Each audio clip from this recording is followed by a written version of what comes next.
Hello my dear friends and masters, welcome back to our channel oneness vegetarianism. నా పేరు స్వప్నేశ్వరి. ముందుగా మనందరి గురువు అయిన డాక్టర్ బ్రహ్మర్షి పితామహ పత్రి సారికి నా యొక్క అనంతకోటి ఆత్మ ప్రణామాలు.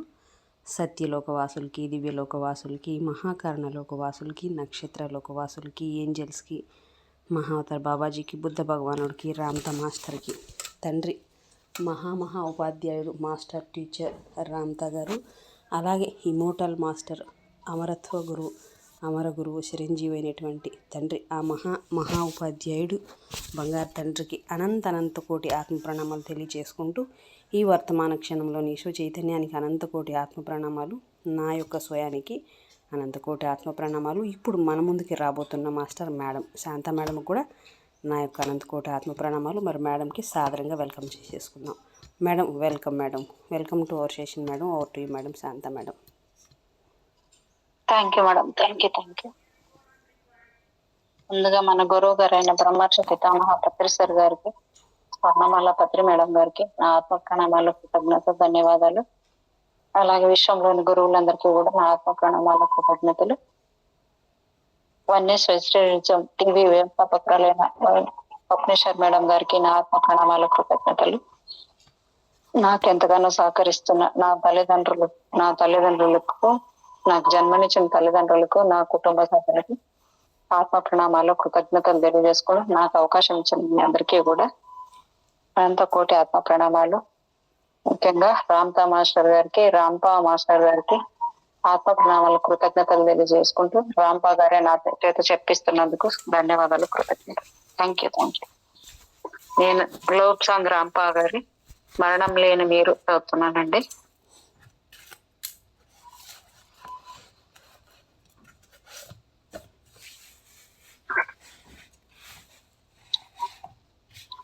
మేడం లాస్ట్ టైం ఎంత అయిందో కొంచెం గుర్తుందా మేడం మీకు? లేదు మేడం. ఓకే. 181 పేజీ ఎంత అన్నాను నేను ఆ రోజు.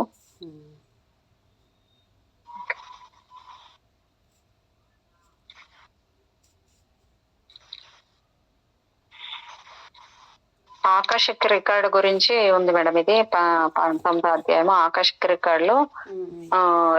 ఈ ప్రపంచంలోని అన్ని జీవరాశుల జ్ఞానానికి సంబంధించిన అన్ని విషయం. మేడం క్లియర్ ఉందా వాయిస్? ఉంది మేడం. ఓకే. ఈ ప్రపంచంలోని అన్ని జీవరాశుల జ్ఞానానికి సంబంధించిన అన్ని విషయాలు, జరిగిన అన్ని సంఘటనలు ఉంటాయి. వేరే ప్రపంచాలలో వేరే ఆకాశిక రికార్డులు ఉంటాయి. వివిధ దేశాల్లో వేర్వేరు రేడియో ప్రోగ్రాంలు ఉన్నట్లు ఈ పద్ధతి తీరు తెలిసిన వాళ్ళు ఆకాశిక్ రికార్డుకు తమని తాము ట్యూన్ చేసుకోగలుగుతారు.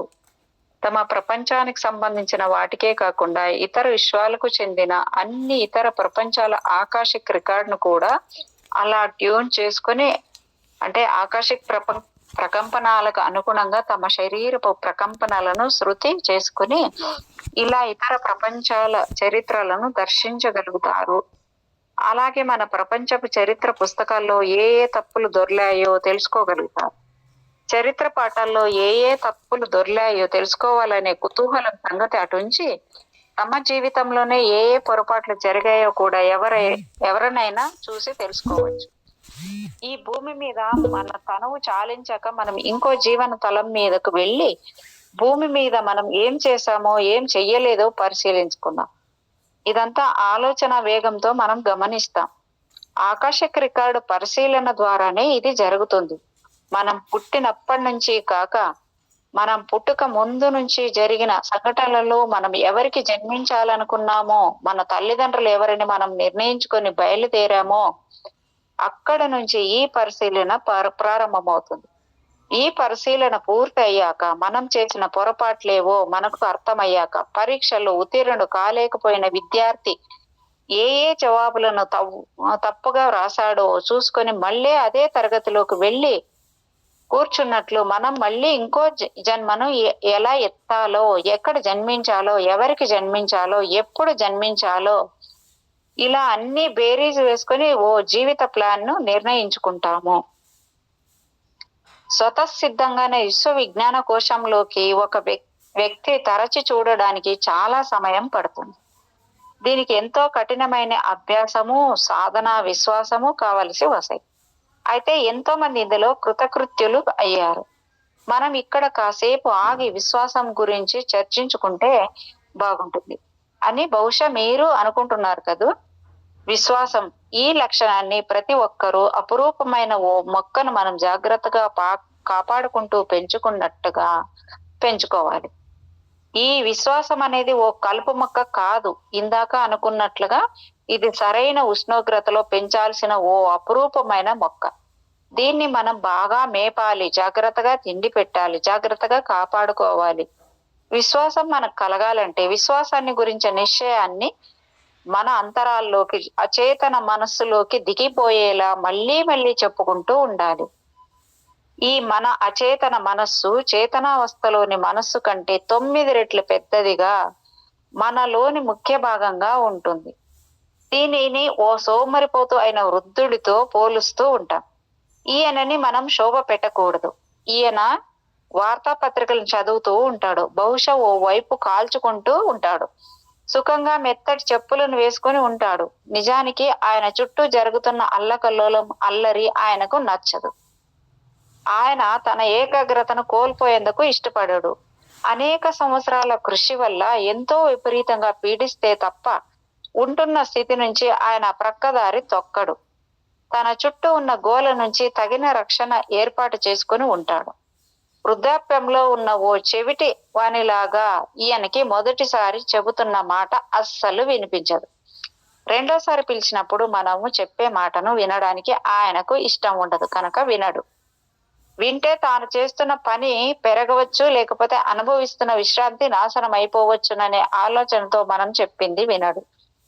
మూడోసారి మనం ఇందాకటి మాటననే మళ్ళీ చెప్పినట్లయితే ఆయనకు విసుగు వచ్చేస్తుంది.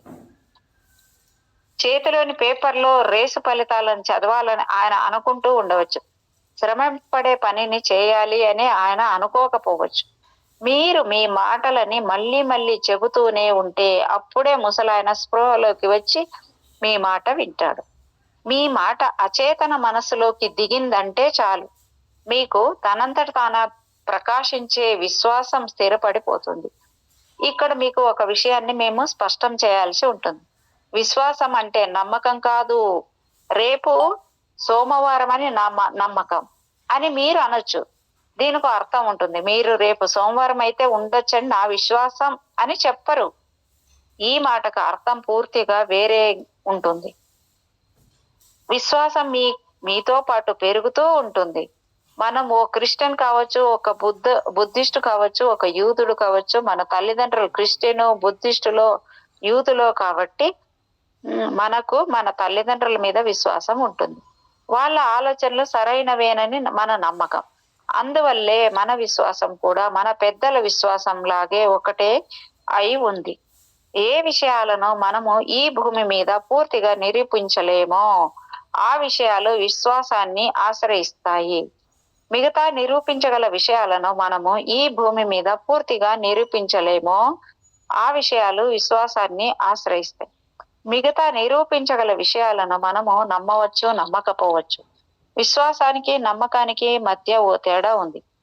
ఈ తేడా ఏమిటో మనం గుర్తించగలిగి ఉండాలి. అయితే అన్నింటికన్నా ముందుగా మీరు దేన్ని నమ్మాలనుకుంటున్నారు? మీ విశ్వాసపు అవసరం దేనికుంది? ఏ ఏ విషయాలను విశ్వాసం కావలసి ఉంటుందో అన్ని కోణాల నుంచి ఆలోచించండి. ఓ మతం మీద విశ్వాసమా? ఓ సామర్థ్యం మీద విశ్వాసమా? ఎన్ని కోణాల నుండి వీలైతే అన్ని కోణాల నుండి విశ్వాసం గురించి ఆలోచించండి. ఆ తర్వాత మీరు సవ్యమైన రీతిలోనే ఆలోచనలు చేస్తున్నారని తెలుసుకున్నాక తర్వాత నిశ్చయించండి, చెప్పండి, వల్లించండి, ఉద్ఘాటించండి. మీకు మీరే చెప్పుకోండి, ఈ పనిని నేను చెయ్యగలను అని. ఆ పనిని నేను చెయ్యగలను అని లేక, ఈ పనిని చేస్తాను అని లేక, మీరు దీన్నో దాన్నో గట్టిగా నమ్ముతున్నానని చెప్పుకోండి. ఈ మాటలని మళ్ళీ మళ్ళీ చెప్పాలి, మళ్ళీ మళ్ళీ పునశ్చరణ చేయాలి. ఈ విధంగా మళ్ళీ మళ్ళీ పునశ్చరణ చేయకపోతే విశ్వాసం సిద్ధించదు. గొప్ప మతాలకు విశ్వాస పాత్రులైన అనుసరించే వాళ్ళు ఉంటారు. ఆ విశ్వాస పాత్రలను అనుసరించే వాళ్ళు చర్చిలకు, చాపెల్ అంటే చిన్న చర్చికు, సైనగాగ్ అంటే యూదుల ప్రార్థనా మందిరాలకు, గుళ్ళకు వెళ్లి వాళ్ళ కోసమే కాక అందరి కోసం కూడా ప్రార్థనలు చేస్తుంటారు. ఈ విధంగా ఎన్నోసార్లు ప్రార్థనలు చేస్తూ ఉండడం వలన ఈ విశ్వాసం అనే లక్షణం వాళ్ళ మనస్సు లోతుల్లోకి, అంతరాల్లోకి, అచేతనపు మనసులోకి చొచ్చుకొని పోయి స్థిరపడుతుంది. దూర ప్రాచ్య దేశాల్లో మంత్రాల లాంటి కొన్ని విషయాలు ఉన్నాయి. ఓ వ్యక్తి ఓ విషయాన్ని, ఓ మంత్రాన్ని పదే పదే వల్లిస్తూ మళ్ళీ మళ్ళీ జపిస్తూ ఉంటాడు. ఒకవేళ ఆ మంత్రానికి ఉన్న అర్థం కూడా ఆ వ్యక్తికి తెలియకపోవచ్చు, పర్వాలేదు. ఈ మంత్రాలని నిర్మించిన ప్రాచీన మహనీయులు, ఆ మంత్రాలకు మూల పురుషులు వాటిని ఎలా నిర్మిస్తారంటే ఆ మంత్రాలను ఉచ్చరించేప్పుడు పుట్టే ప్రకంపనాలు వాళ్ళ అచేతనపు మస్తిష్కపు పొరల్లోకి వెళ్లాల్సిన విషయాన్ని గాఢంగా నెట్టుకుపోయేలా కొంతకాలము ఈ మంత్ర జపం కొనసాగేసరికి ఆ మంత్రం ఈ వ్యక్తి అచేతన మనసులోకి పూర్తిగా నాటుకొని పోయి ఆ వ్యక్తిలో ప్రగాఢ విశ్వాసం తనంతట తానే వ్యక్తమయ్యేలా నెలకొల్పుతుంది. ఇదే విధంగా మీరు మీ ప్రార్థనలు మళ్ళీ మళ్ళీ చేస్తూ ఉంటే కొంతకాలానికి మీరు వాటిని నమ్మడం ప్రారంభిస్తారు. మీ మాటలను అచేతనావస్థలోని మనస్సు నమ్మి మీతో సహకరిస్తే చాలు, మీకు విశ్వాసం సిద్ధించినట్లే. మీకు విశ్వాసం ఉంటే చాలు, ఇక ఏ విషయాన్ని గురించి మీరు దిగులు పడాల్సిన పని ఉండదు. మీ శక్తి సామర్థ్యాల గురించి, మీ విశ్వాసం గురించి మీ అచేతన మనస్సు ఆటోమేటిక్ గా పదే పదే గుర్తు చేస్తూనే ఉంటుంది. మీకు మీరే పదే పదే చెప్పుకుంటూ ఉండండి, మీరు ఆరాలను త్వరలోనే చూడగలుగుతారని. మీకు దూర ప్రసారక గ్రాహక శక్తి అంటే టెలిపతి వస్తుందని, ఈ పనో ఆ పనో అత్యంత సులభంగా చెయ్యగలరని, ముఖ్యంగా ఏ ఏ పనులను సమర్థవంతంగా చెయ్యగలగాలని మీరు కోరుకుంటారో ఆ సంకల్పాలనే చెప్పుకోండి. కొంతకాలం జరిగిన తర్వాత మీరు ఆ పనులను చెయ్యగలుగుతారు. జీవితంలో విజయాలను సాధించిన వాళ్ళందరూ, లక్షణను ఆర్జించిన వాళ్ళు, కొత్త వస్తువుల్ని కనిపెట్టిన వాళ్ళు అందరూ తమ మీద తమకి అపారమైన విశ్వాసం ఉన్నవాళ్లే. తాము చెయ్యాలనుకుంటున్న పనులు అత్యంత సులభంగా చెయ్యగలమనే ఆత్మవిశ్వాసం వాళ్ళకి పుష్కలంగా ఉంటుంది. వీరిలోని విశ్వాసమే వాళ్లతో ఆ పనులను చేయించి విజయాలను వాళ్ళకి తెచ్చి పెడతాయి. ఎప్పుడు గెలుపు గురించే ఆలోచించే వ్యక్తి విజయాన్నే సాధిస్తాడు. విశ్వాసం కోసము నిశ్చయాలు చేసే వాళ్ళు అనుమానాలకు ఏమాత్రము చోటివ్వకూడదు. ఈ విధంగా విజయాన్ని సాధించే పద్ధతిని విశ్వాసంతో ఆచరించి చూడండి. ఫలితాలు మీకే ఆశ్చర్యాన్ని కలిగిస్తాయి. గత జన్మలో తాము ఎవరో, ఏ పనులను తమ గత జన్మలో చేసేవారో ఈ విషయాల గురించి కొందరు ఇతరులకి చెప్పడం మీరు వినే ఉంటారు. ఈ పరిజ్ఞానం వాళ్ళకి ఆకస్మిక రికార్డ్ పరిశీలన వల్ల తెలిసి ఉంటుంది. ఎలాగంటే ఎందరో వ్యక్తులు నిద్రలో సూక్ష్మ లోకాలకు వెళ్ళి విశ్వ చైతన్య భండాగారంలోకి వెళ్ళి చూసి వస్తూ ఉంటారు. పొద్దున్నే మెలకు రాగానే వాళ్ళకి కొన్ని అభూత కల్పనలు, భయంకర అనుభవాలు గుర్తొస్తాయి. కొన్ని విషయాలు నిజాలు కావచ్చు, కానీ చాలా వరకు విపరీత చిత్రీకరణ జరుగుతుంది. మీరు వినే అనేక అనుభవాలు మనుషుల బాధలను గురించే ఉంటాయి. ప్రజలందరూ మనల్ని వేధించే వాళ్ళుగానే కనపడుతూ ఉంటారు, చెడ్డవాళ్ళుగానే కనపడుతూ ఉంటారు. ఇదంతా ఇలా ఎందుకు జరుగుతుందంటే, మనం ఈ భూమి మీదకి ఓ బడిలోకి విద్యార్థి వచ్చినట్టు వస్తామని అర్థం చేసుకోవాలి. మనకున్న అవలక్షణాలను పోగొట్టుకోవడానికే కష్టాలు పడాల్సి ఉంటుందని తెలుసుకోవాలి. లోహాన్ని శుద్ధి చేయాలంటే ఓ కొలిమిలో కరిగించాలి. అప్పుడు దాంట్లోంచి పనికిరాని పదార్థం పైకి తేలిపోతుంది. ఆ తెట్టును మనం తొలగించుకోవచ్చు సులభంగా. మనుషులకి కూడా ఇలాంటి ఒత్తిళ్లు రావడం వలన వాళ్ళు విపరీతంగా ఉద్విగ్నులై కుప్పకూలిపోయే వరకు శోధింపబడతారు. ఆ విధంగా వాళ్ళ తప్పులు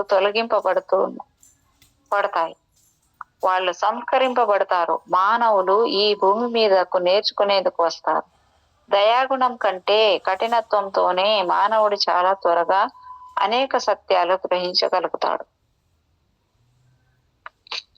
ఈ ప్రపంచము మానవులు కష్టాలు పడడానికే, వాళ్లకు శిక్షణ ఇవ్వడానికే, వాళ్ళను సంస్కరించడానికే ఉంది. అక్కడక్కడ దయా ప్రేమ కిరణాలు కాంతి రేఖల్లా దీప స్తంభాల్లా వెలుగుల్ని ప్రసరించిన ప్రపంచం మొత్తం చాలా వరకు యుద్ధాలతోనే పోట్లాడలతోనే నిండి ఉంది. ఏ దేశ చరిత్రనైనా గమనించండి. మీకు అనుమానంగా ఉంటే ప్రారంభమవుతున్న అనేక యుద్ధాలను గమనించండి. నిజంగా ఇది మలినంతో నిండి ఉన్న ప్రపంచం.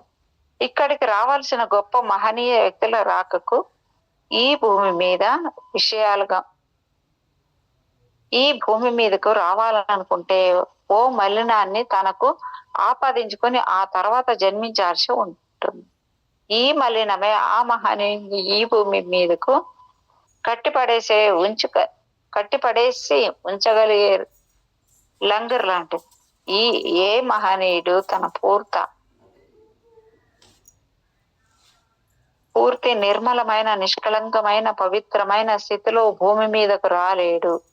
అలా వస్తే ఇక్కడి దుఃఖాలను కష్టాలను భరించలేడు. కాబట్టి ఓ వ్యక్తి గురించి అనుకుంటూ ఆ వ్యక్తి ఇలాంటి వాడు అలాంటి వాడు, ఆయనకి ఈ విషయం అంటే లేక ఆ విషయం అంటే అమిత వ్యామోహం అనే పద్ధతిలో ఆలోచించే ముందు కొంత జాగ్రత్తతో పరిశీలించండి. ఓ వ్యక్తి మధుపానం చేయకుండా ఉన్నంత వరకు అతనిని ఉన్నతుడే అనుకోవచ్చు. ఓ చుక్క పుచ్చుకున్నాడా అతని అతీంద్రియ శక్తులన్నీ నిష్ప్రయోజనాలే అయిపోతాయి. అత్యంత గొప్ప మహనీయులు, యోగ దృష్టి ఉన్నవాళ్ళు, భావ ప్రసార గ్రాఢ శక్తి ఉన్నవాళ్ళు ఏదో ఒక శారీరక బాధతో ఉండడాన్ని చూడవచ్చు. ఇలాంటి బాధలు ఆ వ్యక్తి యొక్క ప్రకంపనల్ని గణనీయంగా ఎక్కువ చేయగలుగుతాయి. తద్వారా ఆ శక్తులు వారికి సిద్ధిస్తాయి. ఓ వ్యక్తి ఆధ్యాత్మిక ఉన్నతని అతడి ముఖాన్ని చూసే చెప్పేయలేం. ఓ మనిషి జబ్బుతో కనిపిస్తే అతడు చెడ్డవాడని భ్రమపడకండి. ఆ జబ్బును స్వయంగా ఆ మహనీయుడు ఆహ్వానించి ఉండవచ్చు. తన ప్రకంపనాలను గణనీయంగా పెంచుకునేందుకే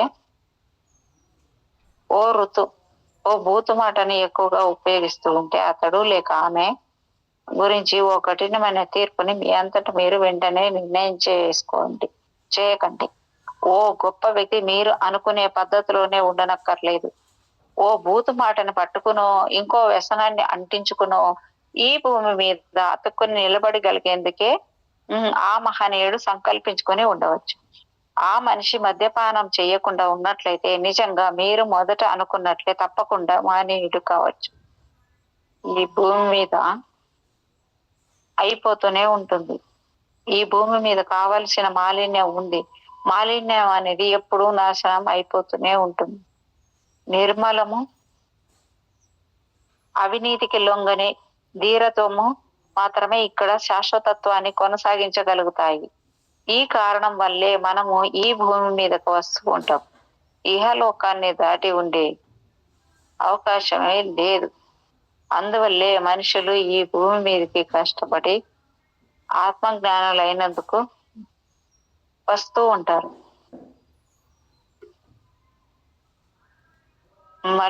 మళ్ళీ ఇంకోసారి ఈ మాట వినండి. ఆత్మజ్ఞానులైన మహనీయులు భూమి మీదకు వచ్చేటప్పుడు ఓ దుర్గుణాన్నో ఓ వ్యసనాన్ని వెంట తీసుకొని వస్తారు. లేకపోతే ఓ జన్మనైనా ధరిస్తారు.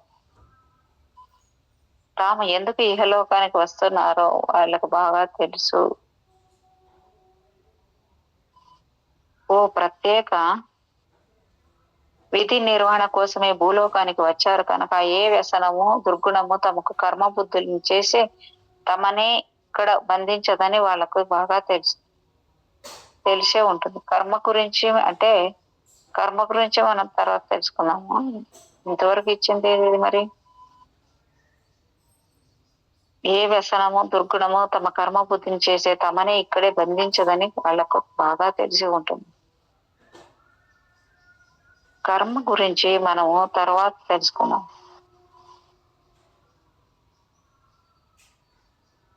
ఈ ఓ బరువు లాగానే ఈ దుర్గుణం గాని వ్యసనం గాని ఉండి దేహాన్ని భూతల మీద నిలబెట్టేస్తుంది. ఇదొక సాధారణంగా మాత్రమే పరిశీలించాం. ఇదొక సాధనంగా మాత్రమే పనిచేస్తుంది. ఇంకో విషయాన్ని కూడా మేము మీకు చెప్పాల్సి ఉంది. అది ఇదే ప్రస్తుత గొప్ప సంఘ సంస్కరణకర్తలు కొందరు తమ గత జన్మలో ప్రస్తుతం దేన్ని వాళ్ళు సంస్కరిస్తున్నారో ఆ తప్పులనే చేసిన వాళ్ళు. ఉదాహరణకు హిట్లర్ ఈ భూమి మీదకు గొప్ప సంస్కర్తగా వస్తాడని నిస్సంశయంగా నమ్మవచ్చు. స్పానిష్ ఇన్క్విజిబుల్ రోజుల్లో కిరాతకుల్లో చాలా మంది గొప్ప సంస్కర్తగా భూమి మీదకి మళ్ళీ దిగి వచ్చారు. ఈ విషయాన్ని గురించి మీరు కాస్త ఆలోచించండి. మంచిది. గుర్తు పెట్టుకోండి, జీవించడానికి ఉత్తమమైన మార్గం మధ్య మార్గం. చెడ్డవాళ్ళగా ఉండి దానివల్ల మళ్ళీ మళ్ళీ మీరు బాధపడాల్సి వచ్చేలా చేసుకోకండి. అలాగని పరమ పవిత్రంగా ఉండాలని అందరూ ఈ క్రిందే ఉండాలని అనుకుంటే అందరూ మీ క్రిందే ఉండాలని అనుకుంటే ఈ భూమి మీద మీరు బ్రతకలేరు. అదృష్టం కొద్దీ అంత పవిత్రులు ఎవరైనా ఈ భూమి మీద మీరు అనలేరు.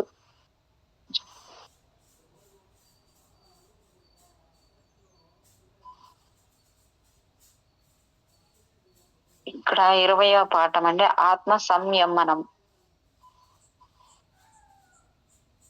త్వరలోనే టెలిపతి అనే గ్రాహక ప్రసరణ విద్య గురించి ఇక్కడ సెకండ్ అండి.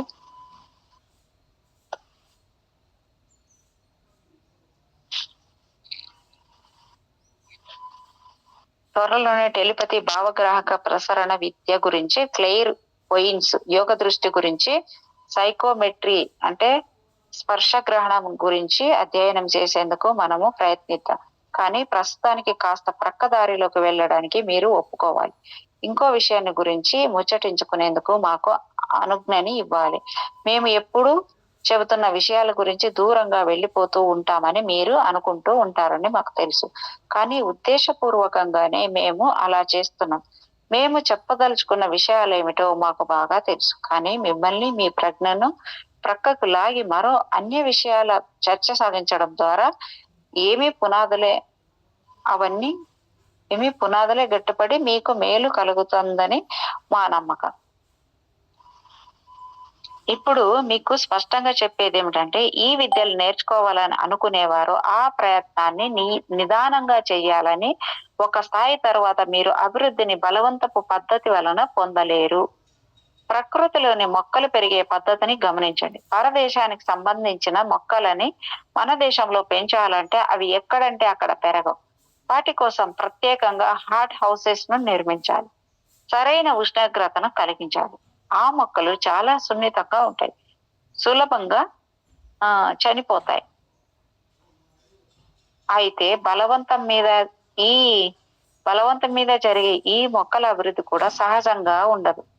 ఈ హాట్ హౌసైస్ మొక్కలు బలంగా ఉండవు. వాటి మీద ఆశ పెట్టుకోవడం ఎక్కువగా వీలుండదు. ఎక్కడెక్కడి జబ్బులో వాటికి వస్తుంటాయి, కాలిపోతూ ఉంటాయి. మీకు చక్కటి టెలిపతి విద్య రావాలని మా అభిమతం, ఆకాంక్ష. అదే విధంగా మీకు యోగ విద్య అవ్వాలని మేము కోరుకుంటున్నాం. ఓ సముద్రపు ఒడ్డు నుంచి బహుశా ఓ గులకరాయిని తీసి చేత్తో పట్టుకుని ఆ రాతిని గురించిన పూర్తి జ్ఞానాన్ని గురించే శక్తిని మీరు పొందాలని అభిలషిస్తున్నాం. ఓ సైకోమెట్రిస్టు ఈ విధంగా సముద్రం ఒడ్డులోంచి అప్పటి వరకు ఎవరు ముట్టుకోకుండా ఉన్న ఓ రాతిని చేతిలోకి తీసుకొని అది మొదట ఎక్కడ ఆ మొదట సైకోమెట్రిస్ట్ ఈ విధంగా సముద్రం ఒడ్డులోంచి అప్పటి వరకు ఎవరూ ముట్టుకోకుండా ఉన్న ఓ రాతిని చేతిలోకి తీసుకొని అది మొదట ఎక్కడ ఎప్పుడు ఏ కొండ మీద ఏ బండలో ఏ భాగంగా ఉండేదో చెప్పగలుగుతాడు. ఈ మాటలో అతిశయోక్తి కాదు. ఎలా చేయాలో తెలుసుకుంటే సులభ సాధ్యమే. కాబట్టి వీటినన్నింటినీ తగిన గట్టి పునాదిని నిర్మించే ప్రయత్నాన్ని ఇప్పుడు మనం చేద్దాం.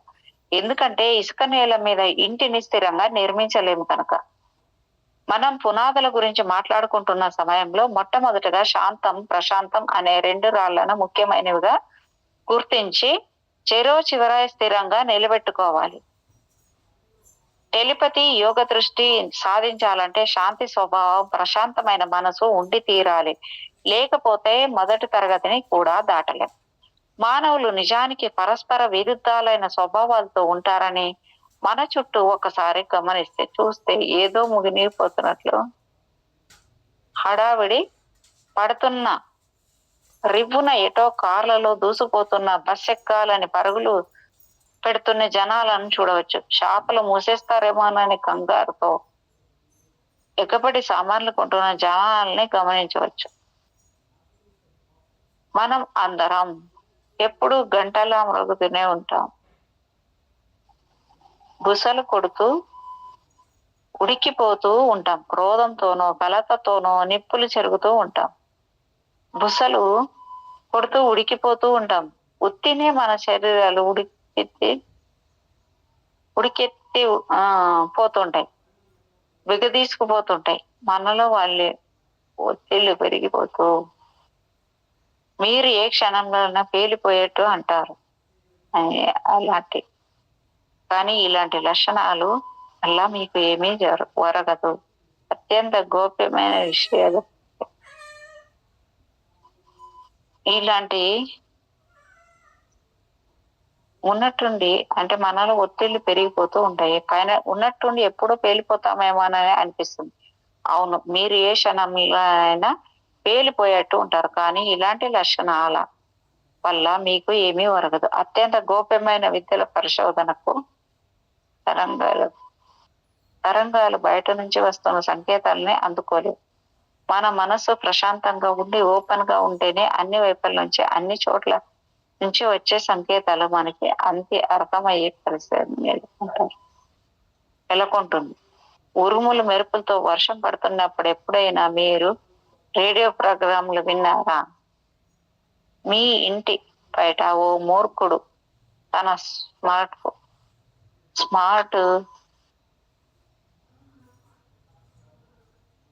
స్టార్ట్ కాని కారుతో కుస్తీ పడుతూ ఉంటే మీ టీవీ మీద గిలగిలా కొట్టుకునే మెరుపుల్ని మీరు గమనించే ఉంటారు కదా. వాతావరణం లోంచి వస్తున్న ఉరుము, తీర విద్యుత్తు చప్పుళ్ల మధ్య మీరు రేడియోని వినడం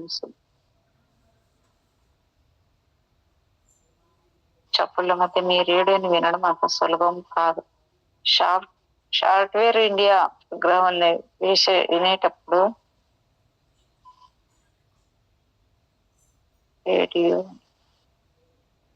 ప్రోగ్రాముల్ని వినేటప్పుడు మనకు రకరకాల గోళలు అనుభవంలోకి వస్తాయి. స్వతసిద్ధంగా ప్రకృతి చేసే చప్పుళ్ళు, మానవుడు సృష్టించే బీభత్సాల ఉత్సాహాన్ని రేడియోలో మనము వినొచ్చు. కార్ స్టార్ట్ చేస్తే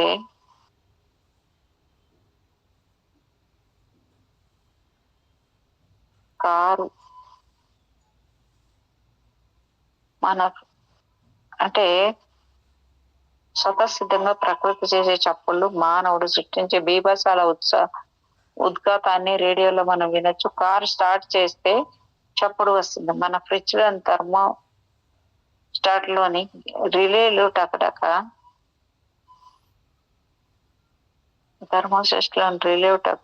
కొట్టుకుంటే రేడియోలో చప్పుడు అవుతుంది. లేకపోతే ఏ గొడవ ఉండదు అనుకుంటారు. రేడియో పెడితే ఇంటి బయట ఎవడో మన కాల్ బెల్ స్విచ్ తో ఆడుకుంటూ ఉంటాడు.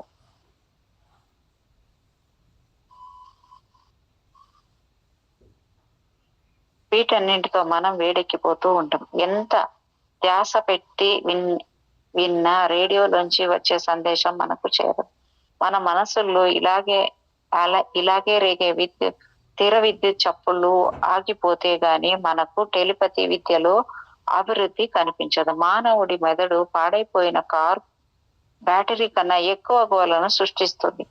ఈ మాట కూడా అతిశయోక్తిగా మీకు అనిపించవచ్చు, కానీ మీ మానసిక శక్తులు కొంత వృద్ధి చెంది మీరు మనసు లగ్నం చేసేందుకు ప్రయత్నిస్తున్నప్పుడు మేము చెప్పాల్సిన మాటల కంటే తక్కువే మీకు చెప్పినట్టు మీకు అర్థమవుతుందా?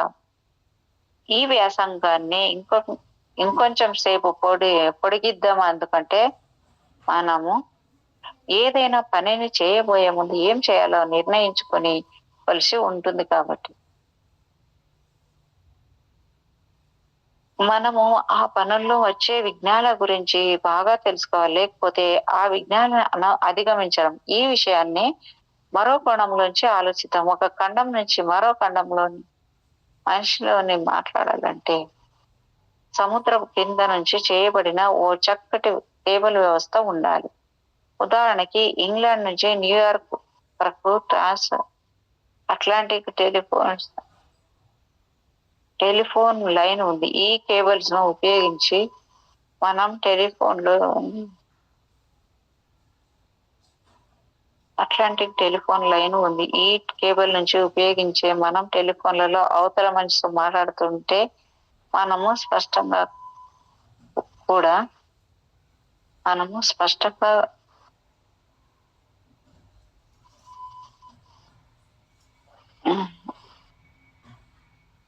రాక కలిసిపోయి కొన్ని మాటలు అసలు వినపడక మనం కాస్త తికమక పడినా మొత్తానికి మాట్లాడిన మాట పూర్తిగా అర్థం అవుతుంది.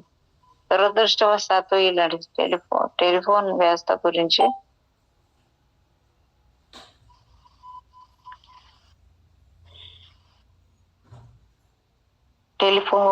ఉదాహరణకి అంటే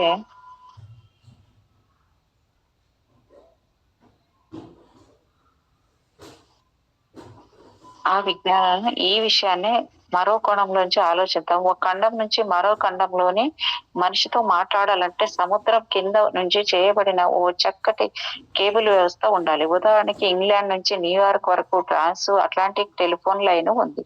ఈ కేబుల్స్ ఉపయోగించి మనం టెలిఫోన్లలో అవతల మనిషితో మాట్లాడుతూ ఉంటే మాటలు స్పష్టంగా రాక కలిసిపోయి కొన్ని మాటలు అసలు వినపడక మనం కాస్త తికమక పడినా మొత్తానికి మాట్లాడిన మాట పూర్తిగా అర్థం అవుతుంది.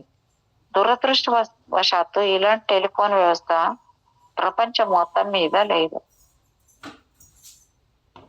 కొన్ని ప్రదేశాల మధ్య టెలిఫోన్ కేబుల్స్ బదులు రేడియో లింక్స్ అనబడే అనూహ్యమైన ఓ వ్యవస్థ ఉంది. ఉదాహరణకు బ్యూనోస్ ఎయిర్స్ నుండి మాంట్రియల్ వరకు ఉన్న రేడియో లింక్ ను గమనించండి. ఈ భయంకరమైన ఏర్పాటుకు టెలిఫోన్ అనే అత్యంత మర్యాదవాచక పదాన్ని వాడడానికి వీలు లేదు. ఎందుకంటే దీని ద్వారా మనము ఓ విషయాన్ని విని అర్థం చేసుకోవాలంటే ఓ సహన పరీక్షలో పాల్గొన్నట్లే అవుతుంది. మాటలు కొన్ని అర్థం కాని విధంగా కుంచుకుపోయాయో వ్యాకోచించే శబ్దాలను చేస్తాయి. బొంగురు గొంతులో కీచు గొంతులో ఎగిరిపోతాయి. మాటల్లో శ్రావ్యత లోపించి ఏ రోబో లాంటి యంత్రము మాట్లాడుతున్నట్లు అనిపిస్తుంది.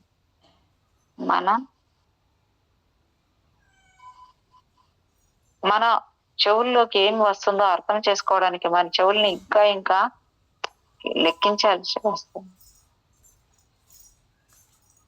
మేడం వీళ్ళు మీరేమన్నా మాట్లాడాలంటే మాట్లాడచ్చు. గమ్మని సైలెంట్గా వచ్చింది వినడానికి కాదు, మీకు దాన్ని మీకు ఏమైనా డౌట్ ఉంటే అడగచ్చు మాస్టర్స్. Yes madam. ఉన్నారా మేడం వెళ్ళు అడగడానికి? ఉన్నారు నాకైతే కనిపిస్తుంది. ఉన్నారు.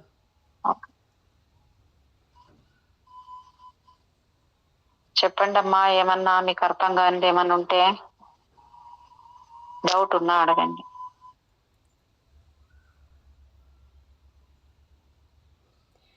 ఓకే. పగులు ఇంతకన్నా నైట్ దరిద్రమైనది మరొకటి ఉంది ఇందులో.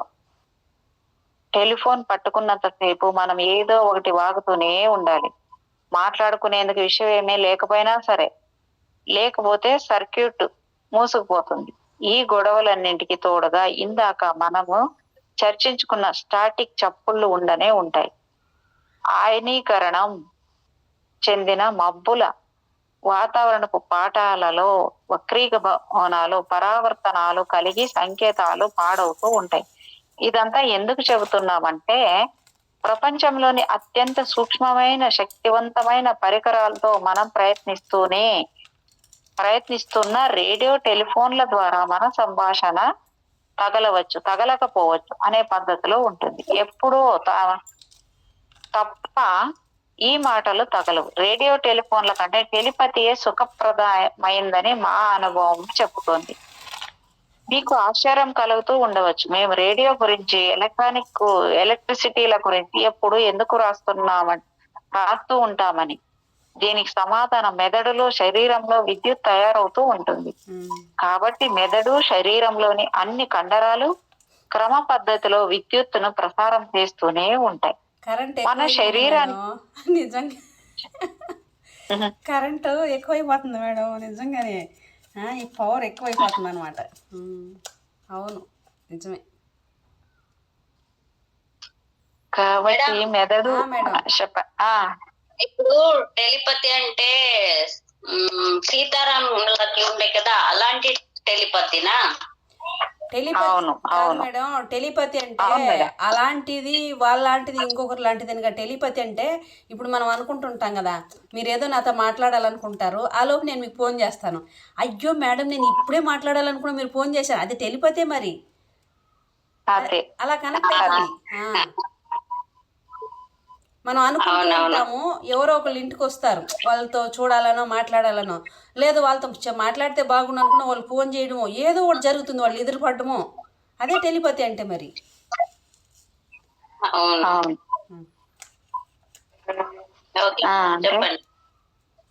కాబట్టి అంటే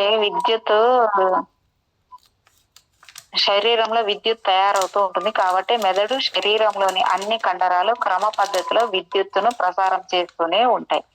మన శరీరానికి సంబంధించిన రేడియో ప్రోగ్రాం లాగా దీన్ని అనుకోవచ్చు. మన శరీరం పనిచేసే పద్ధతి గురించి కానీ యోగ దృష్టి, సైకోమెట్రీ, టెలిపతి లాంటి విద్యల్ని రేడియో ఎలక్ట్రానిక్ విజ్ఞానంతో పోల్చి అధ్యయనం చేస్తూ సులువుగా అర్థమవుతాయి. ఈ విద్యల గురించి అవగాహన మీకు సులువుగా ఏర్పడాలన్నదే మా ఆకాంక్ష.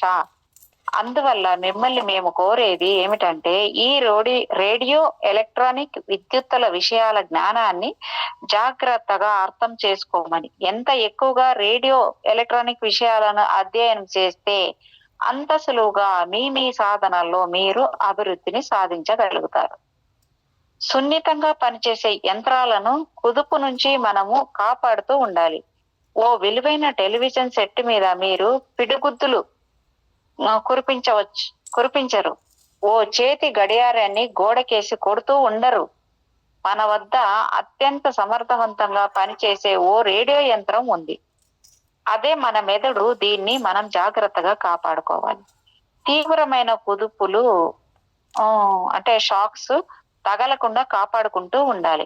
మనం ఉద్వేగానికి లోనైనప్పుడు, నిరాశ నిస్పృహలకు లోనైనప్పుడు ఒక విధంగా తరంగాలని మన మెదడులో సృష్టిస్తూ ఉంటాం. అలాంటప్పుడు బయట నుంచి వస్తున్న తరంగాలు మనకు అందవు. కేవలం వృధా ప్రయత్నంతో కాలయాపన మాత్రం జరుగుతుంది. టెలిపతి విద్యను సాధించడానికి మనము మొట్టమొదటిసారి ప్రయత్నిస్తూ ఉన్నప్పుడు గొప్ప ఫలితం ఏది మనకు కనిపించదు. కాబట్టి ఇప్పుడు ప్రశాంతంగా ఉండడం ఎలాగో నేర్చుకుందాం. కరెక్ట్ కదా ఇది? అదే కదా మరి చెప్పేది మేడం.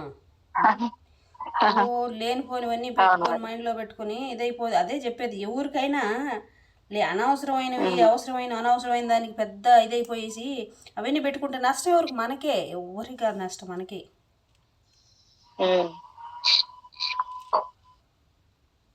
మనం ఆలోచించినప్పుడల్లా మన మెదడులో విద్యుత్ తయారవుతుంది. బలమైన ప్రేరణ ఏదీ లేకుండా ప్రశాంతంగా మన ఆలోచన సాగినప్పుడు పుట్టే విద్యుత్తు ఒకే విధమైన అనుకంపన వేగంతో తరంగాల్లో హెచ్చు తగ్గులు లేకుండా సాఫీగా సాగుతూ ఉంటుంది.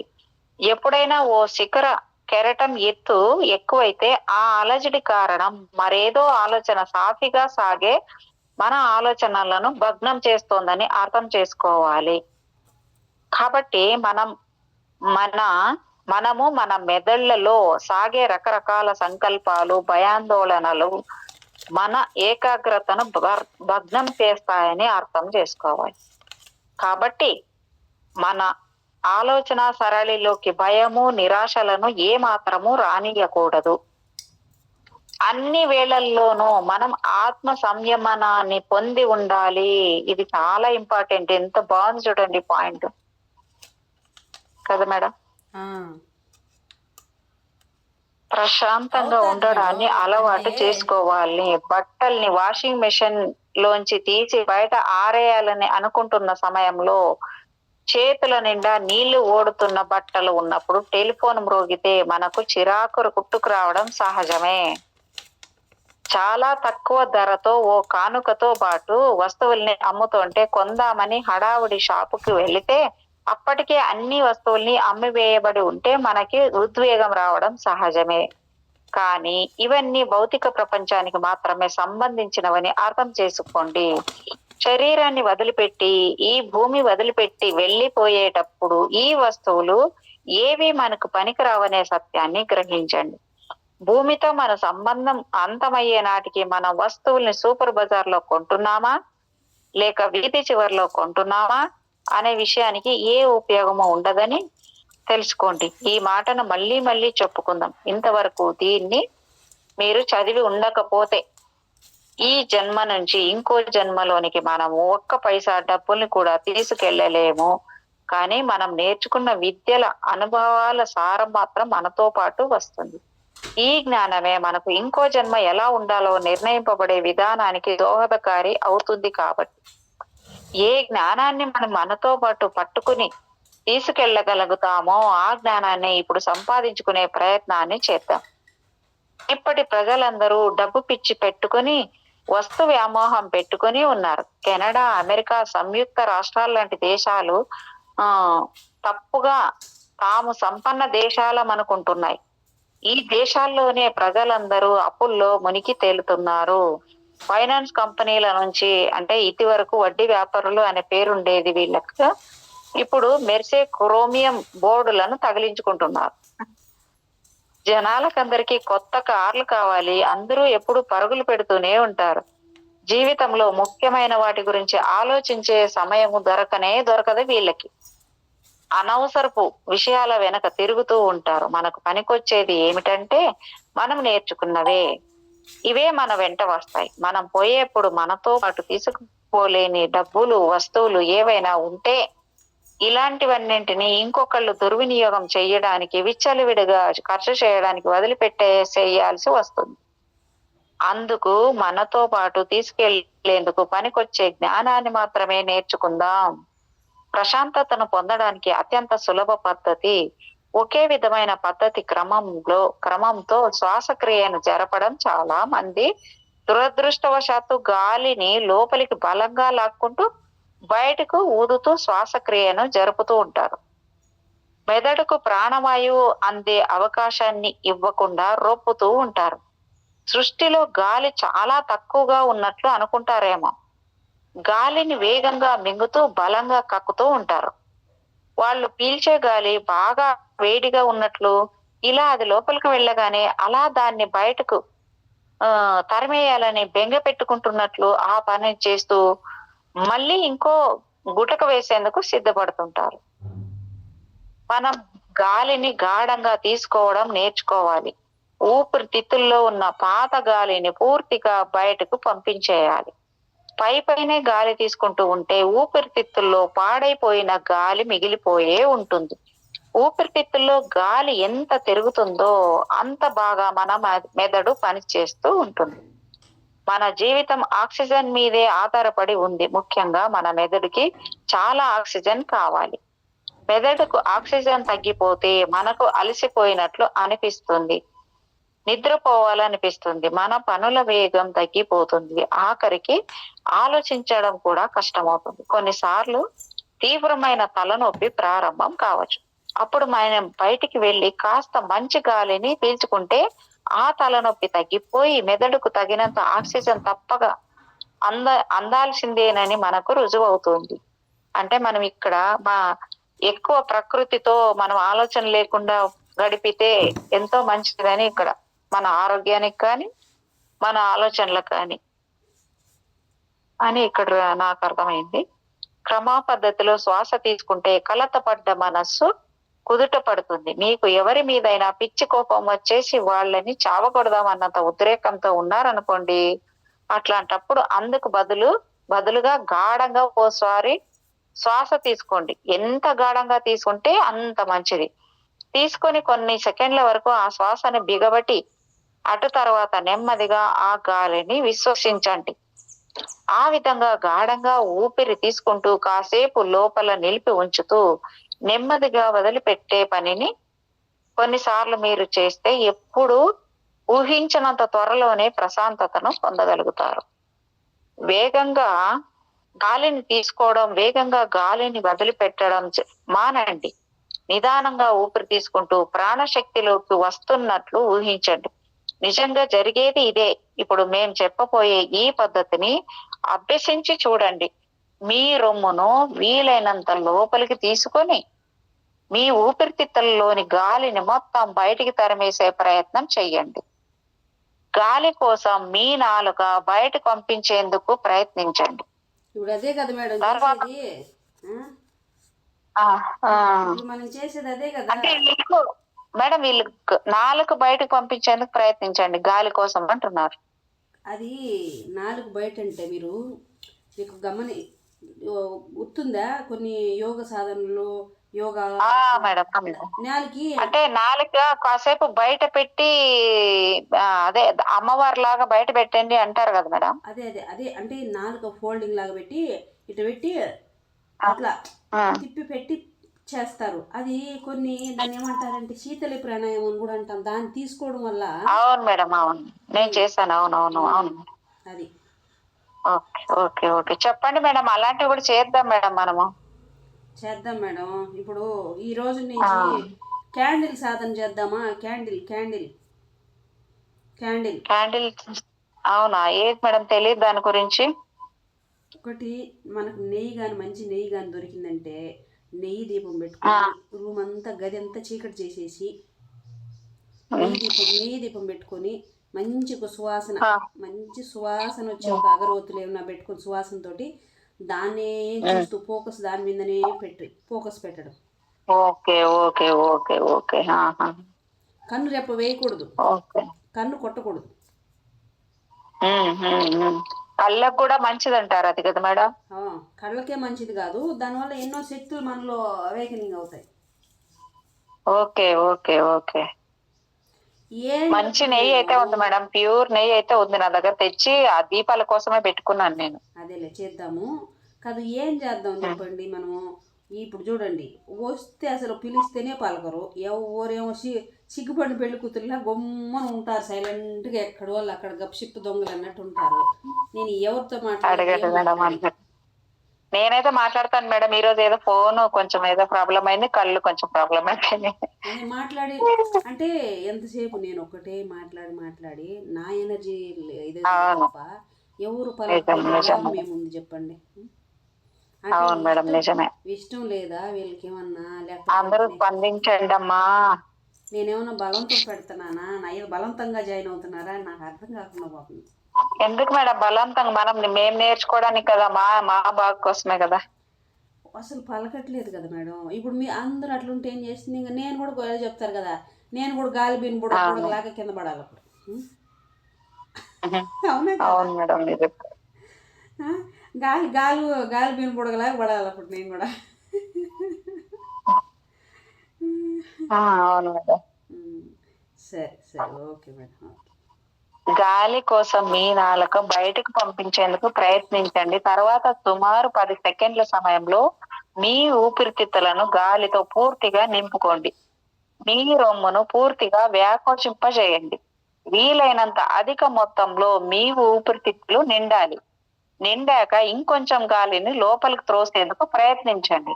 లోపలికి తీసుకున్న గాలిని నెమ్మదిగా సుమారు 7 సెకండ్ల సమయాన్ని తీసుకొని బయటకు పంపించండి. గాలి పూర్తిగా పోవాలి. మీ కండరాలని లోపలికి కుంచింపజేసి మొత్తం గాలిని బయటికి తోసేయాలి. ఈ విధంగా 1/2 డజను సార్లు చేస్తే చాలా మంచిది.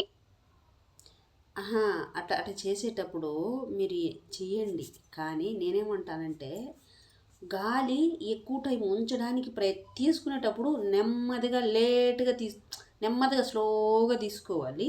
తీసుకునేటప్పుడు వదిలేటప్పుడు చాలాసేపు లోపల ఉంచి నెమ్మదిగా వదలాలి. అది వదిలేటప్పుడు లోపల ప్రాణం కొట్టుకుంటుంది. వదులు, నా కావట్లేదు, నా వల్ల నేను పోతాను అని గిలగిలా కొట్టుకుంటుంది అది లోపల. అప్పుడు అదే అవును మేడం, అవును నిజమే. అంటే తొందరగా వదిలేయాలి అన్నట్లు అనిపిస్తుంటది మేడం. అదే మేడం, రక్త ప్రసరణ పెరిగిపోతుంది, హార్ట్ బీట్ పెరిగిపోతుంది, అన్నీ కటకటకటకా కొట్టుకుంటాయి. నా వల్ల కాదు, వదులు, నేను పోతానంటుంది. అప్పుడు ఏం చేయాలా? గొంతు మీదకి వస్తుంది చూడు, గొంతు మీద వచ్చి నొక్కినప్పుడు వదిలేయాల. అర్థమైందా మీకు? గొంతు మీద ప్రెజర్ పడిందంటే అప్పుడు ఉంచకూడదు, ఉంచలేము, అప్పుడు వదిలేయాల. అప్పుడు దాకా ఉంచొచ్చు. ఒకవేళ అది కాకపోతే ఇంతకు ముందు చేస్తున్నట్టు కిందికి కుంభించాలి. కిందికి, అర్థమైంది? కిందికి పోయేటట్టు, కిందికి పంపించేటప్పుడు కిందికి పంపించాల. ఒకవేళ అటు కిందికి పంపించలేము, ఈడ ఆపుకోకుండా ఏం చేయాలా? తలలోకి పంపించాల. ఇది నేర్చుకోవాలి, అది సాధన పైన వస్తుంది. మీ ఆందోళనలు, ఇవి నిరాశలు, నిస్పృహలు అన్ని ఎగిరిపోయి స్వస్థత చేకూరుతుంది, ప్రశాంతత కూడా వస్తుందంట మేడం దీనికి గురించి. అదే చెప్పేది. ఇప్పుడు మీరు పని చేస్తూ ఏ పని చేస్తున్నా ఏం చేస్తున్నా ఒక పోతా ఏం చేయాలా? నడుస్తున్నాం, గట్టిగా బాగా శ్వాస లాంగ్ డీప్ బ్రెత్ తీసి కొంచెం ఆపేసేయాల, వదలకూడదు. అప్పుడప్పుడు బండికి బ్రేక్ లేనట్టు బ్రేక్ వేస్తూ ఉండాలి. డీప్ బ్రెత్ తీయడం ఆపేయడం, డీప్ బ్రెత్ తీయడం ఆపేయడం, అప్పుడప్పుడు ఎన్నిసార్లు రోజు చేయగలుగుతున్నామని గుర్తుంచుకోవాలి. చేస్తూ ఉండాలి, గుర్తుంచుకొని అలా పెంచుకుంటూ పోవాలి. అప్పుడు దెబ్బకు సచ్చి ఊరుకుంటుంది లోపల, నోరు మూసుకుని కూర్చోట్టు. అవును మేడం, ఇవన్నీ ప్రాక్టీస్ చేయాలి నిజంగా. మీరు ఏదైనా ఇంటర్వ్యూకి వెళ్ళాలనుకోండి, మీరు ఉద్విగ్నంగా ఉండొచ్చు. ఈ ఇంటర్వ్యూలో విజయాన్ని సాధించడం మీకెంతో అవసరం కావచ్చు. ఒక పని చేయండి, కొన్నిసార్లు గాఢంగా శ్వాస తీసుకొని వదిలిపెట్టండి. నెమ్మదిగా పరిగెత్తుతున్న మీ పల్సు, అంటే నాడి కొట్టుకోవడం, వేగం తగ్గడం మీరు గమనించవచ్చు. క్షణాల్లో మీకు ప్రశాంతత ఏర్పడుతుంది. మీ ఆత్మవిశ్వాసం ఉప్పొంగుతుంది. విచారం, ఆందోళన మాయమవుతాయి. మిమ్మల్ని ఇంటర్వ్యూ చేస్తున్న వాళ్ళు మీ ప్రశాంతతకు, ఆత్మవిశ్వాసానికి ముగ్ధులవక తప్పదు. ప్రయత్నించి చూడండి. అంటే మేడం, ఇప్పుడు ఇంకొక డౌట్ ఏంటంటే, నాకు కొన్నిసార్లు కొంతమందికి భయం అయినప్పుడు మోషన్ స్టార్ట్ అవుతుంది అంట మేడం. అది ఎలా మేడం దాన్ని కంట్రోల్ చేసేది? దాని కంట్రోల్ ఏం చేయలేం మేడం. అది మోషన్ 1, 2 ఒకటైనా అంటే ఒకటైనా జరుగుతుంది, 2 అయినా జరుగుతాయి. పాసు ఏంటది 1, 2? అదే మేడం, 1, 2 అంటే పాసు, మోషన్. ఓకే. అయ్యో నా తలకింత. ఒకటైనా జరుగుతాయి, లేదు 2 అయినా జరుగుతాయి. ఎందుకంటే దాన్ని మనం కంట్రోల్ చేయలేము. అర్థమవుతుందా మేడం? ఇప్పుడు నోట్ నిండుకు ఊపిరి ఆడకుండా నీళ్ళు పెట్టుకుని దాన్ని ఆపాలంటే ఎట్ట ఆపగలుగుతావు? నోట్లో నీళ్ళు పెట్టుకోకుండా ఉండడానికి ప్రయత్నం చేయాలి. అట్లా నువ్వేం చేయాలా? దాన్ని వచ్చేదాన్ని నువ్వు ఆపలేవు. నువ్వు నీ బాడీలో ఆ ఎమోషన్ని, ఆ ఫీలింగ్స్ని, ఆ భయాన్ని, ఫియర్ ఉంటుంది చూడు, దాన్ని కంట్రోల్ చేసి ఇది కంట్రోల్ అవుతుంది కదా. అదే ఏదన్నా వినరానిది విన్నామనుకోండి, అప్పుడు కొంచెం ఇలాగా ఉద్విగ్నత వల్ల ఇట్లా అవుతుందా అంటున్నా. అవును, అంటే వాళ్ళకే తెలియాలి మేడం. ఇప్పుడు ఏమన్నా గొడవలు, ఇప్పుడు గొడవలు అంటే భయమా, లేదు గొడవ పడటం అంటే భయమా, లేదు ఎవరన్నా తిడితే భయమా, లేదు ఇంకేమన్నా చూడకూడదు చూస్తే భయమా, లేదు ఎవరన్నా కొంచెం అనరాని మాట అంటే భయమా, లేకపోతే ఏమన్నా పాములు అలాంటివి చూస్తే పోయి ఏ భయం మనకే తెలియాలి. ఒకరు ఎట్ట చెప్తారు మేడం, మనకి అవన్నీ మనకు మనమే లోడాలి. పక్కన వాళ్ళకి ఎవరికి తెలుసు మన భయం ఏందని? పక్కన వాళ్ళకి ఎవరికి తెలియదు కదా. ఓకే. నా నా విషయానికి వస్తే నేను చెప్తాను మేడం, నాకు నిజంగా గొడవలు ఎవరైనా గట్టి గట్టి గొడవలు పడుతున్నారు అనుకో, నాకు లబ్డబ్బు పట్టింది. నేను చెప్తా, కూల్ బిడ్డ కూల్, వాడెవరో గొడవ పడుతున్నారు నీకెందుకు, కూల్ అంట. నాకు గొడవ ఎవరైనా గట్టిగా తిట్టుకుంటా అరుచుకుంటున్నారనుకో, నాకు లబ్డబ్బు అంటుంది. Cool baby. మనమే చెప్పుకోవాలి. మనము ఫస్ట్ ప్రతిరోజు కూడా ఏదైనా మనకి ఏ ఎమోషన్, అలాంటి ఎమోషన్ మనకు వచ్చిందని తెలిసినప్పుడు ఏం చేయాలి? ఇప్పుడు మనం యోగ నిద్రలో చేస్తున్నాం కదా, ఏం చేస్తున్నాము? తల నుంచి కాలు దాకా ఫోకస్ చేయడం కదా, అలాగా ఫోకస్ చేసి కళ్ళు మూసుకొని తల అంతా ఒక్కొక్క అవయం ఫోకస్ చేసి చెప్పాలి. ఈ సినిమాలో చెప్పినట్టు కూల్ బేబీ కూల్, తలకి కూలు, కళ్ళకి మొత్తం కూల్, రిలాక్స్ చెప్పాలి. మనకు మనమే చేసుకోవాలి, ఎవరుగా చేసేది కదా. ఓకే మేడం, కంటిన్యూ చేస్తాను. ఇంకా కొంచెం ఈ పేజ్ అంతా అయిపోను. రోజుకి ఎన్నిసార్లు మనం కృంగిపోతూ ఉంటామో, ఎన్నిసార్లు కోపంతో రేగుతూ ఉంటామో గమనిస్తే దడ పుట్టక మానదు. ఈ కోపతాపాలు మనకు ఎంతో హానిని కలిగిస్తాయి. నాగరికత అనే మాట దాని వ్యతిరేక అర్థాన్ని మనకు నిరూపిస్తోంది. ఈ నాగరికత బంధంలో మీరు ఎంతగా చిక్కుకుంటారో ప్రశాంతతను సాధించడం అంతగా కష్టమవుతుంది. పల్లె సీమల్లో నివసించే వాళ్ళు నగరాల్లో బ్రతికే వాళ్ళ కన్నా చాలా ప్రశాంతంగా ఉంటారు. మన మనసుల్ని మనం అదుపులో ఉంచుకునే ప్రయత్నం చేయడం ఎంతో అవసరం. ఎప్పుడూ విసుక్కుంటూ ఉండే వాళ్ళలో, కోపం తెచ్చుకుంటూ ఉండే వాళ్ళలో జీర్ణ రసాలు ఎక్కువగా స్రవించి వాటి సాంద్రత మరింత ఎక్కువై ఆరోగ్యాన్ని దెబ్బతీస్తాయి. ఈ జీర్ణ రసాలు నిజానికి ఆమ్లాలు. ఈ ఆమ్లాల శక్తి పెరిగేసరికి జీర్ణకోశపు రక్షణ పొరలను ఇవి కరిగించేస్తాయి. జీర్ణకోశంలో అల్సర్లు వస్తాయి, బాధ, నిరాశ కూడా కలుగుతాయి. ఇరిటేషన్లు ఎక్కువగా ఉన్న వాళ్ళకి ఈ కడుపులో పుళ్ళు వస్తాయని డాక్టర్లు చెప్తున్నప్పుడు మీరు వినే ఉంటారు. ఈ ఇరిటేషన్స్ గురించి ఆలోచిద్దాం. వంట గ్యాస్కు డబ్బులు ఎక్కడ నుంచి పట్టుకు రావాలో అని తల పట్టుకుని కూర్చోవచ్చు. ఎలక్ట్రిసిటీ డిపార్ట్మెంట్ నుంచి మీ కరెంట్ మీటర్ ని పరీక్షించడానికి వచ్చిన మనిషి మీ పనులు సాగకుండా నస పెడుతూ ఉండవచ్చు. పోస్టులో దిక్కుమాలిన సర్కులర్లు మనకే ఎందుకు వస్తుంటాయి?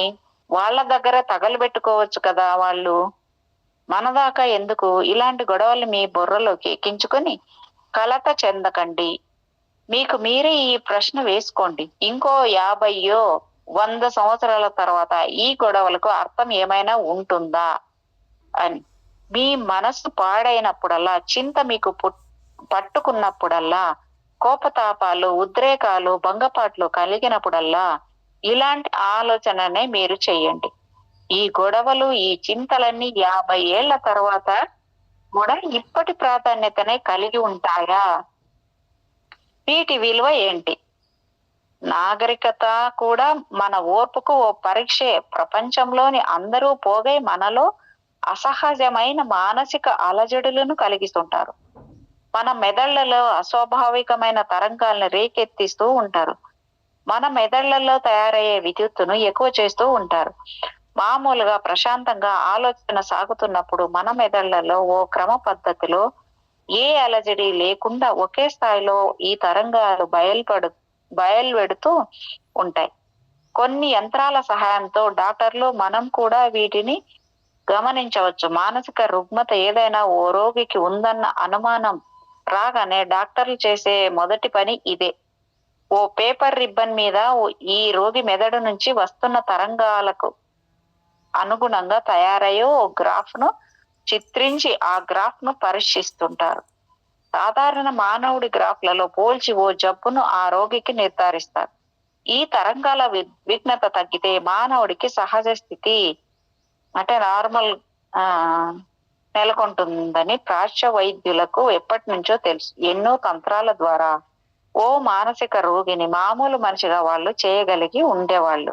స్త్రీలకు ప్రత్యేకించి ఋతుక్రమం ఆగిపోతున్న సమయాల్లో మానసిక తరంగాల నిర్మాణ ప్రసార ప్రక్రియల్లో గణనీయమైన మార్పులు చోటు చేసుకుంటాయి.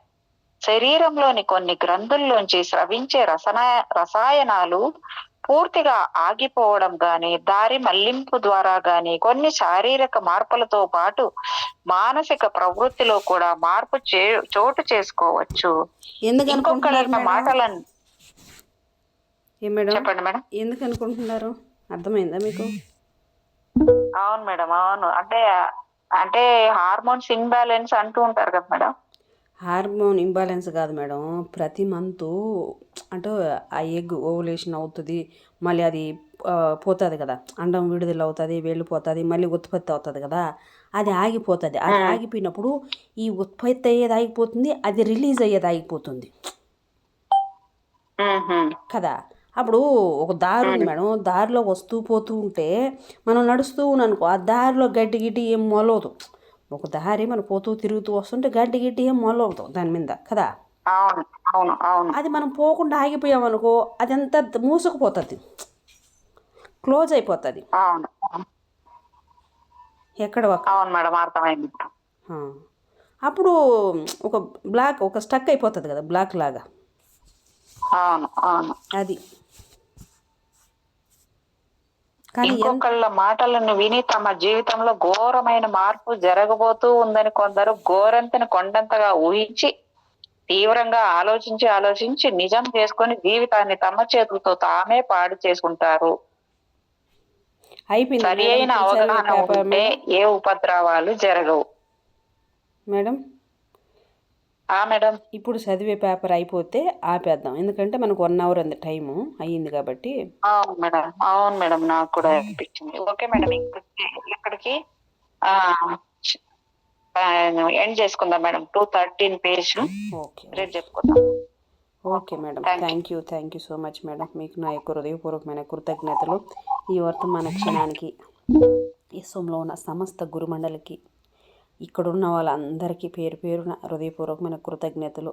Thank you so much madam. Thank you మీకు కూడా.